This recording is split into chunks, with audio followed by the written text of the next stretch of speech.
Qala Allah Ta'ala fil Qur'anil Karim wa huwa asdaqul qailin.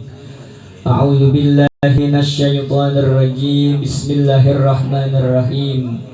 Wal takum minkum ummatun yad'una ilal khairi wa ya'muruna bil ma'ruf wa yanha 'anil fahsya'i wal munkar ila akhiril ayah. Wa qala Rasulullah sallallahu alaihi wasallam, man salaka tariqan yatlubul ilma sahalallahu tariqan ilal jannah. Shadaqallahul azim wa balagha rasuluhun nabiyul habibul karim walhamdulillahi rabbil alamin. Bersyukur pada Allah subhanahu wa ta'ala jalla jalaluh. Alhamdulillah, pada malam hari ini Allah subhanahu wa ta'ala masih memberikan kesempatan kepada kita, khususnya pada malam hari ini mengikuti kegiatan arisan yang diikat dengan pengajian. Mudah-mudahan langkah kaki kita ke tempat yang insya Allah yang mulia ini Allah jadikan pahala yang memperberat amalan kita nanti ketika seluruh amalan kita ditimbang di akhirat kelak. Amin ya Allah ya Rabbal alamin. Sholawat dan salam semoga selalu dan senantiasa tersampaikan kepada suri tauladan kita sebagai seorang muslim, yakni Habibana wa Nabiyana Muhammad. Allahumma sholli wa sallim wa barik alaihi, kepada keluarganya, sahabatnya, dan insya Allah sampailah kepada kita. Sama-sama kita hormati tuan rumah, sahibul bait, Bapak Asli atau panggilannya Bapak Henry, yang kebetulan pada malam hari ini mendapat giliran yang tadi sudah disampaikan maksud dan tujuannya. Yang pertama, dia memang ingin mengadakan maulid. Yang kedua, mohon doanya kepada putrinya yang dalam keadaan kurang sehat. Mudah-mudahan dari doa-doa kita ada satu orang yang doa dimakbulkan oleh Allah subhanahu wa ta'ala. Sama-sama kita hormati Ketua Lingkungan RT 04 RW 06 Bapak Rusli Hartono, Kepala Buku dan Sekretaris Buku Bapak Zainal Arifin dan Bapak Haji Suryadi Uca, orang tua kita Bapak Haji Rojat Joy, Bapak Maid, Bapak Haji Sidik, Bapak Yahyani Sutedi, Bapak Sanusi, Bapak Samsudin, Humas Bapak Iwan Bacin, tokoh pemuda Bapak Haji Jahyadi Kodet, dan seluruh jamaah Bapak Ali dan Bapak Ustadz Sinen yang mohon maaf tidak disebutkan satu persatu. Alhamdulillah, Allah subhanahu wa ta'ala masih memberikan inayah kepada kita, hidayah kepada kita. Dan memang hidayah itu Allah sebarluaskan di muka bumi ini. Sekali lagi, hidayah itu Allah turunkan di muka bumi ini, tergantung hambanya yang ingin mencari hidayah. Kalau saya boleh cerita sebelum kita mengupas nasihat di dalam kitab Nashihul Ibad, ada kisah yang disampaikan di dalam kitab Riyadhus Shalihin. Dulu pada zaman Nabi Musa alaihissalam, ada seorang preman, rajanya preman. Kira-kira bagaimana kalau raja? Preman aja udah serem, apalagi raja. Satu ketika preman ini sudah ada di titik kejenuhan. Seperti kayak kita.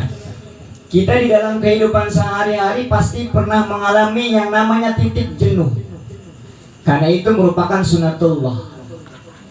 Si raja preman tadi, dia berpikir, kira-kira kerjaan saya begini baik, segala perintah yang Allah perintahkan nggak pernah saya laksanakan. Akhirnya dia termenung. Setelah termenung, Dia memikirkan dosa-dosa yang pernah dilakukan, sampai di situ dikisahkan membunuh 99 orang. Tiba saatnya dia pengen datang nih ke salah satu, disebutnya rohib lah, ataupun tokoh yang ditokohkan pada saat itu. Dia datang, dia ngomong kayak gini, "Wahai fulan, saya pernah membunuh 99, atau saya pernah menghilangkan nyawa 99 orang. Apakah ada pintu taubat buat saya? Segala bentuk kejahatan saya pernah lakukan, dari yang kelas kecil sampai kelas kakap. Kira-kira Allah masih memberikan pintu maafkah kepada saya?" Lalu seorang rohib tadi menyampaikan dengan enaknya, tidak dipikir panjang, dia menyampaikan, "Tidak ada tempat taubat untukmu." Lalu naik pitam si raja preman tadi, dia genapkan tuh membunuh jadi 100 orang.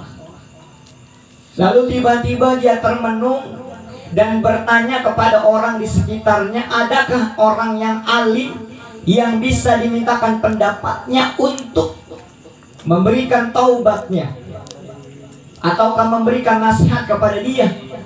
Lalu diunjukin, kalau bahasa kita, di kampung sono ada orang alim, kamu datangi dia. Lalu tiba-tiba didatangin tuh sama raja preman tadi. Didatangin sama raja preman, akhirnya diberikan nasihat.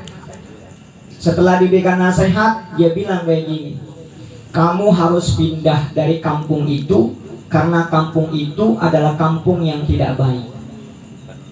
Saya kasih tahu di kampung sebelah sana bahwa di kampung sono tuh orang-orangnya pada taat kepada Allah." Lalu singkat cerita pergi nih si raja preman tadi, karena dia harus mengejar hidayah dari Allah Subhanahu wa ta'ala. Setelah dia pergi dengan perjalanan yang begitu jauh, sebelum sampai akhirnya malaikat maut mencabut nyawanya. Belum sampai dia udah meninggal. Lalu di situ dua malaikat datang. Yang pertama malaikat nikmat, yang kedua malaikat azab. Berdebat malaikat azab dengan malaikat nikmat. Kata malaikat azab, "Hei malaikat nikmat, ini adalah jatah saya, karena selama hidupnya dia belum pernah melakukan kebaikan sekecil apapun." Lalu kata malaikat nikmat, "Tidak bisa begitu, ini jatah saya." Lalu singkat cerita, datanglah satu malaikat lagi yang menjadi penengah. "Wahai malaikat nikmat, atau malaikat rahmat dan malaikat azab, kalau begini caranya kita ukur, kira-kira jarak taubat yang dia jalani lebih dekat mana?"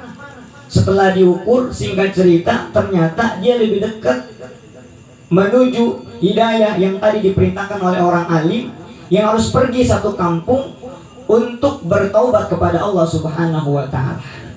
Nah singkat cerita, akhirnya malaikat rahmatlah yang mengambil, yang berhak memberikan ataupun mengangkat jenazahnya ataupun rohnya. Nah kalau singkat cerita, dalam cerita ini bahwa ampunan Allah jauh lebih besar dari maksiat kita. Ampunan Allah jauh lebih tinggi daripada keinginan kita. Ketika kita di dalam kehidupan kita sering khilaf, melakukan dosa, segera bertobat kepada Allah. Sebesar apapun dosa kita, yakin dan percayalah bahwa Allah Subhanahu wa ta'ala maha pengampun pada diri kita. Ini berkaitan dengan hidayah yang harus kita kejar. Alhamdulillah, ini merupakan wasilah perkumpulan kita pada malam hari ini. Mudah-mudahan hidayah Allah Subhanahu wa ta'ala selalu turun pada kita. Amin. Minggu yang lalu kita membahas tentang salah satu perbuatan yang dibenci oleh Allah Subhanahu wa ta'ala di dalam maqalah, di dalam kitab Nasail Ibad karangan ulama Nusantara Syekh Nawawi Al-Bantani, bahwa kufur nikmat itu adalah salah satu perbuatan yang dibenci oleh Allah Subhanahu wa taala. Dan bahkan qala musannif rahimallahu taala di dalam kitab ini, di sini baginda Nabi Muhammad SAW bersabda yang diriwayatkan oleh Al-Imam Tirmizi, berkata, khoslatani makanata fihi kataballahu syakiran sabiran. Ada dua perkara yang ketika dimiliki oleh seorang hamba, maka hamba ini akan dicatat oleh Allah Subhanahu wa taala, kataballahu syakiran wa sabiran, akan dicatat pada bagian hamba yang bersyukur dan bersabar. Dan sebaliknya, wa man lam takuna fihi lam yaktubullahu syakiran sabiran. Dan barang siapa yang tidak memiliki dua perkara ini, maka Allah Subhanahu wa taala tidak menggolongkan seorang hamba itu ke dalam hamba yang bersyukur dan bersabar. Apa diantaranya? Di sini disebutkan, man nazara ila man huwa fawqahu faqtada fihi wa nazara fi dunya ila man huwa dudah fahamidallahu ala fadlihi alaika taballahu syakiran sabiran. Ini nasihat buat kita di dalam kitab ini, bahwa agama kita menganjurkan di dalam kehidupan dunia untuk melihat jangan kepada orang yang derajatnya lebih tinggi, tapi kita diperintahkan adalah untuk melihat derajat orang yang lebih rendah dari kita.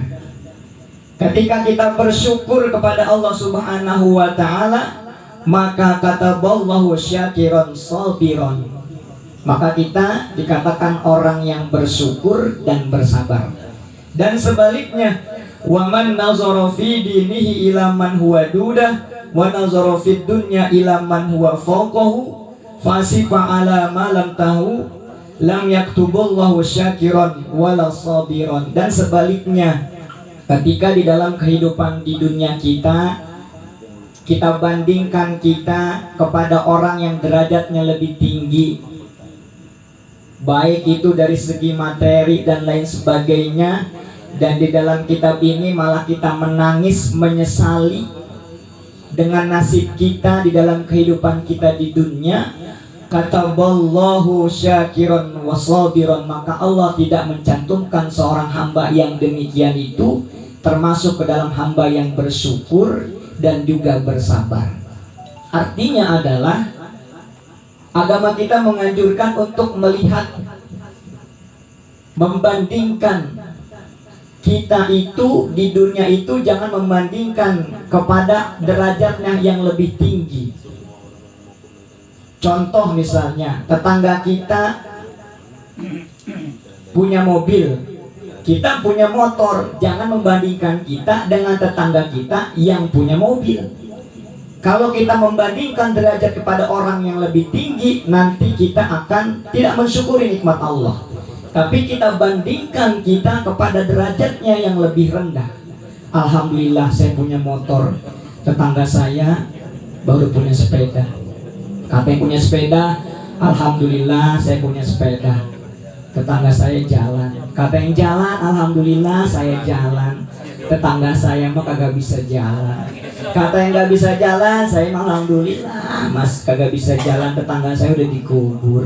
Begitu tuh nasihatnya. Sampai sedemikian rupa agama menganjurkan kepada kita, karena khawatir kalau kita membandingkan itu kepada orang yang jauh lebih tinggi derajatnya oleh kita, maka nanti kita akan bisa menjadi kufur nikmat. Dan kufur nikmat itu adalah salah satu perbuatan yang dibenci Allah Subhanahu wa taala. Apapun yang hari ini kita terima, yang sudah ada pada diri kita, wajib dan pandai-pandailah kita bersyukur kepada Allah Subhanahu wa taala. Sebab di dalam firman-Nya, wa ita'adzana rabbukum la in syakartum la azidannakum inna 'adzabi lasyadid. Ketika kita bersyukur, yakin dan percaya Allah akan memberikan nikmat yang jauh lebih besar. Dan ketika kita kufur, maka ingat dan pasti azab Allah akan menimpa kita. Ini demikian nasihat yang mudah-mudahan bermanfaat buat kita. Sekali lagi sebagai akhir penutup, ya, apa yang kita miliki saat ini, yang kita punya saat ini, bukan berarti kita nggak penting dengan dunia. Kejarlah dunia sebanyak mungkin, karena itu merupakan ladang pahala buat kita. Tapi jangan menjadikan dunia sebagai patokan utama, karena akhirat nanti akan menanti kita. Demikian, mudah-mudahan bermanfaat buat kita. Wallahul muwaffiq ila aqwamit thoriq. Wassalamualaikum warahmatullahi wabarakatuh. Selanjutnya